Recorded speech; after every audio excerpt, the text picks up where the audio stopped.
नमस्कार। आज हम भारत की एक सबसे ताकतवर साम्राज्य, जी हाँ, मुगल साम्राज्य के एडमिनिस्ट्रेटिव और हिस्टोरिकल स्ट्रक्चर को समझने वाले हैं। देखिए, ये जो पूरा एनालिसिस है ना, ये सीजीपीएससी और सीजी व्यापम एग्जाम्स के लिए एक बेहतरीन रिवीजन टूल साबित होगा। तो चलिए, देर किस बात की, शुरू करते हैं। तो आज का हमारा रोड मैप क्या है? हम 6 हिस्सों में इसे कवर करेंगे। सबसे पहले मिलेंगे महान मुगल सम्राटों से, फिर उनके एडमिनिस्ट्रेशन की मजबूती को देखेंगे। उनकी फौज कितनी ताकतवर थी, पैसा कहाँ से आता था, न्याय और कल्चर कैसा था, और आखिर में समझेंगे कि इतना बड़ा साम्राज्य आखिर खत्म क्यों हो गया। किसी भी साम्राज्य की कहानी उसके बादशाहों के बिना अधूरी है। तो चलिए, सबसे पहले उन्हीं महान मुगल सम्राटों की बात करते हैं जिन्होंने इस विशाल साम्राज्य को बनाया और इसे एक नई शक्ल दी। तो कहानी शुरू होती है बाबर से, जिसने 1526 में पानीपत में जीत हासिल करके मुगल साम्राज्य की नींव रखी। उनके बाद आए हुमायूं, जिनका दौर काफी उतार चढ़ाव भरा रहा। फिर 1556 में आते हैं अकबर, जिन्हें इस साम्राज्य का असली आर्किटेक्ट माना जाता है। उनके बाद जहांगीर आए, जो अपनी कला और इंसाफ के लिए जाने गए। और फिर आए शाहजहां, जिनके दौर में आर्किटेक्चर अपने पीक पर था। इस महान दौर का आखिरी बादशाह था औरंगजेब, जिसने साम्राज्य को सबसे ज्यादा फैलाया तो सही, पर उसकी नीतियों ने ही पतन का बीज भी बो दिया। अच्छा, अब ये जो टेबल है ये एग्जाम के पॉइंट ऑफ व्यू से बहुत बहुत ज़रूरी है। देखिए, बाबर ने खानवा और चंदेरी जैसे डिसाइसिव युद्ध लड़े। हुमायूं को चौसा और कन्नौज में मुश्किलों का सामना करना पड़ा। फिर आते हैं अकबर, जिनका टाइम हल्दी घाटी युद्ध और दीने इलाही के लिए मशहूर है। अब अगर कल्चरल साइड देखें तो अकबर ने बनवाया आगरा का किला, शाहजहां ने तो क्या नहीं दिया, ताजमहल, जामा मस्जिद, लाल किला, और औरंगजेब ने दिल्ली में मोती मस्जिद बनवाई। लेकिन हाँ, 1679 में जजिया टैक्स भी वापस लगा दिया था। लेकिन सवाल ये उठता है कि इतना बड़ा साम्राज्य आखिर चलता कैसे था? चलिए, अब मुगल एडमिनिस्ट्रेशन के उन पिलर्स को समझते हैं जिन पर ये पूरी इमारत खड़ी थी। मुगल पावर पूरी तरह से सेंट्रलाइज थी, मतलब सेंटर में बादशाह ही सब कुछ थे, और उनकी मदद के लिए 4 मेन मंत्री हुआ करते थे। वजीर, जो फाइनेंस डिपार्टमेंट देखता था, मीर बख्शी, जो आर्मी का हेड था, सदर उस सुदूर, जो धार्मिक मामलों का इंचार्ज था, और मीर समन, जो रॉयल फैक्ट्रीज यानी शाही कारखानों को संभालता था।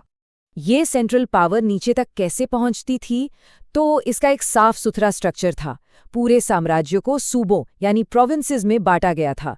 सूबे बंटे थे सरकार यानी जिलों में, सरकार बंटी थी परगना में, और सबसे छोटी यूनिट थी ग्राम, जहां मुकद्दम और पटवारी जैसे अधिकारी काम देखते थे।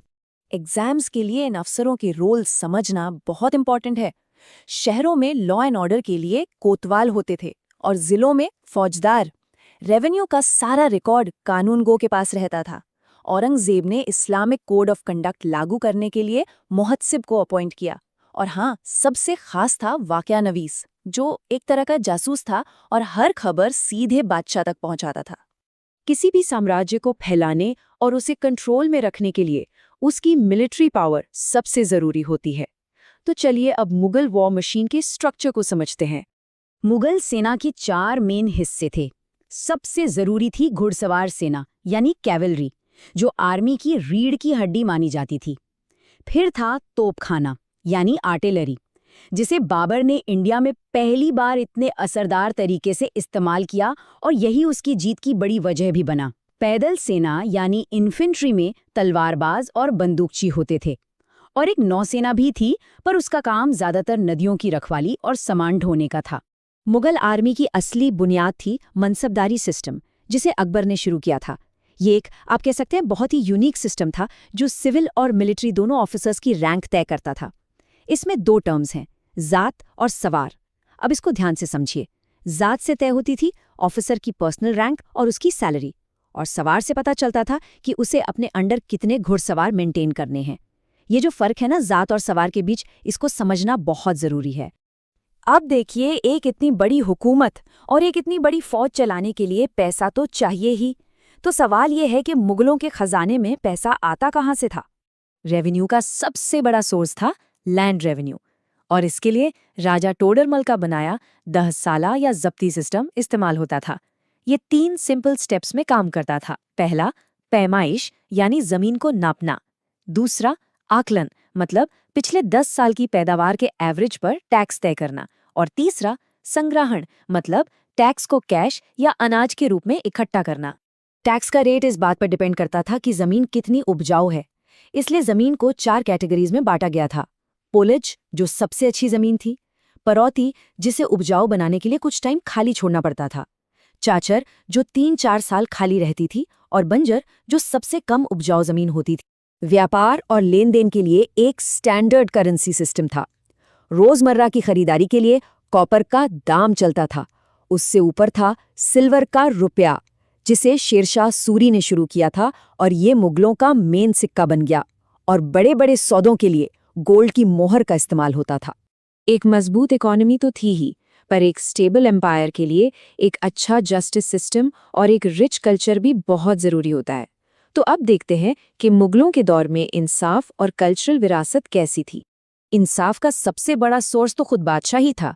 उसके नीचे काजी उल कुज़ात यानी चीफ जस्टिस होता था। प्रोविंसेस में भी अपीलें सुनी जाती थीं। और सबसे इंटरेस्टिंग बात यह है कि गांव के लेवल पर पंचायतें आज़ादी से अपने लोकल मामले सुलझाती थीं। कल्चरल डेवलपमेंट की बात करें तो अबुल फजल की लिखी आईने अकबरी का नाम सबसे पहले आता है। ये अकबर के एडमिनिस्ट्रेशन, आर्मी और रेवेन्यू का एक डिटेल्ड डॉक्यूमेंट है। इसी दौर में महाभारत और उपनिषदों जैसे ग्रंथों को फारसी में ट्रांसलेट भी किया गया, जो उस दौर के कल्चरल एक्सचेंज को दिखाता है। लेकिन एक मिनट, अकबर के ये जो शानदार प्रशासनिक सुधार थे, उनकी नींव जानते हैं किसने रखी थी? वो थे शेरशाह सूरी।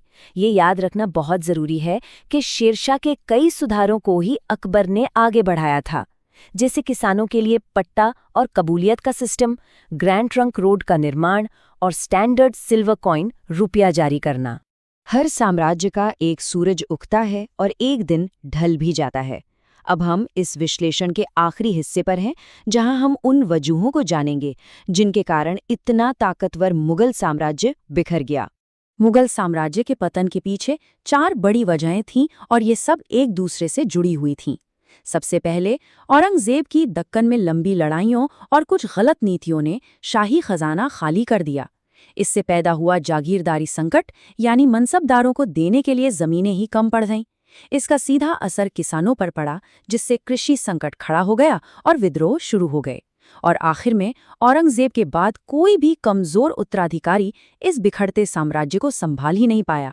और जाते जाते एक सवाल के साथ आप सबको छोड़ जाते हैं। अगर शेरशाह सूरी की मौत एक हादसे में न हुई होती, तो क्या उसका एडमिनिस्ट्रेटिव जीनियस मुगलों से भी ज्यादा मजबूत और टिकाऊ साम्राज्य बना सकता था? इस पर सोचिएगा जरूर।